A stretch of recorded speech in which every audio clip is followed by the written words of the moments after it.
মাওবাদী আতঙ্কের পাট চুকেছে, রাজ্য পরিবর্তনের সরকার প্রতিষ্ঠিত হয়েছে, তবুও বঞ্চনা যেন পিছু ছাড়ছেনি একেবারে। সেখানে বাঁকুড়ার জঙ্গলমহলের রানীবাঁধের বরণ্ডি গ্রামের মানুষদের ভোটের সময় প্রতিশ্রুতির বন্যায় বারংবার আশায় বুক বেঁধেছেন তারা, কিন্তু কাজের কাজ কিছুই হয়নি।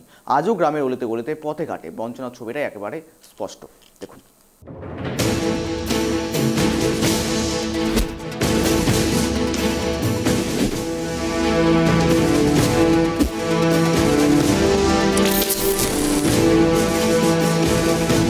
মাওবাদী আতঙ্কের পাট চুকেছে, ঘটেছে রাজনৈতিক পালাবদল। বঞ্চনার পিছু ছাড়েনি রানীবাঁধের বারুডি গ্রামের মানুষদের। নেই পরিশ্রুত পানীয় জল, নেই চলাচলের পাকা রাস্তাও। মাওবাদী সমস্যা কাটিয়ে উঠে রাজ্যে পরিবর্তনের সরকার প্রতিষ্ঠিত হয়েছে, তবুও নেই আর নেই। বাঁকুড়ার জঙ্গলমহলের একাধিক গ্রামে এটাই শোনা যায় কান পাতলে। আর এই নেই এর তালিকায় সবার প্রথমে উঠে আসে রানীবাঁধের বারুডি গ্রামের নাম।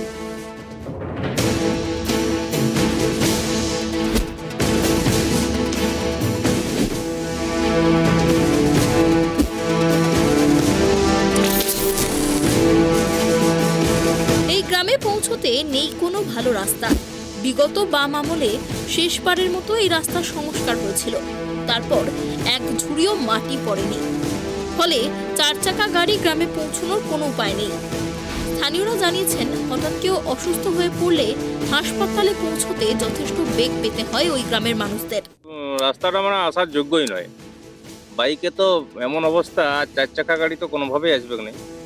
বাইকে তো এদিক ওদিক কোনো রকম পড়ে ঝরে আসতে হচ্ছে, চারদিকে সব পাথর বেরিয়ে আছে।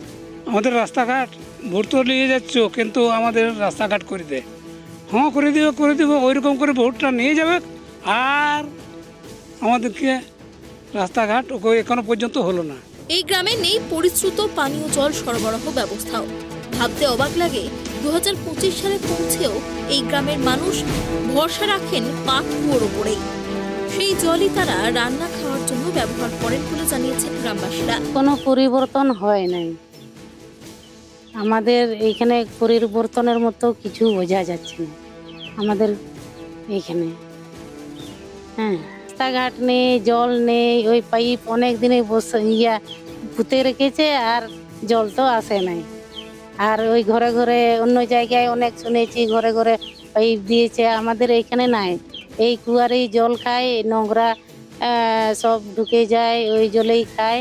তারপরে কি বলবো, ওই রাস্তাঘাটও নাই, আয়রন বেশি, টিউবওয়েলের জল খায়নি, কুয়োর জলেই খায়। আর ওই মানে কুয়োর জলেই বেশিরভাগ অনেক দিন থেকে খাওয়া হচ্ছে, অনেক পূর্বপুরুষ থেকেই কুয়োর জলেই ব্যবহার করা হচ্ছে।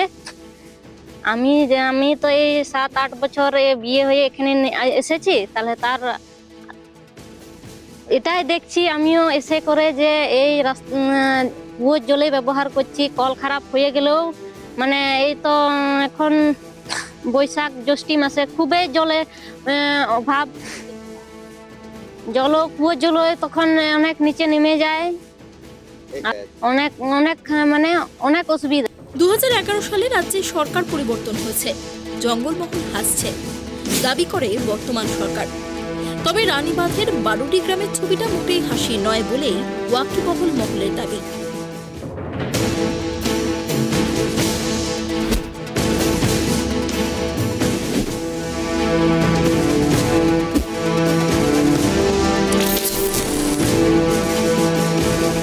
সিপিআইএমের রাজ্য ও কেন্দ্রীয় কমিটির সদস্য তথা বাঁকুড়া জেলা সম্পাদক দেবলীনা হেমব্রম তিনি জানিয়েছেন, বারুডি গ্রামের ছবিটাই প্রমাণ করছে জঙ্গলমহল হাসছে।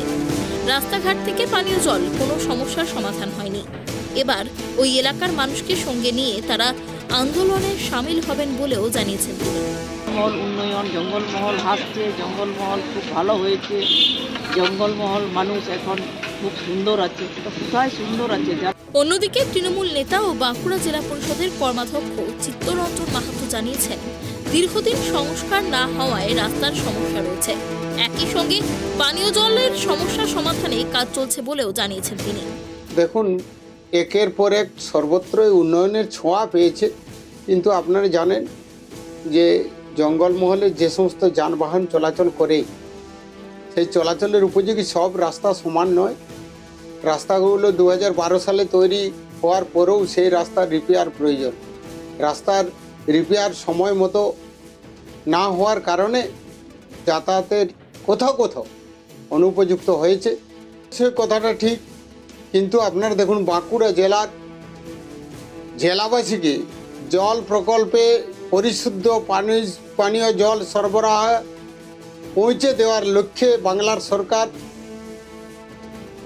10 বছরের মধ্যে এই পরিকল্পনার সুফল প্রত্যেকটি ঘরে ঘরে বাড়িতে বাড়িতে পৌঁছে যাবে।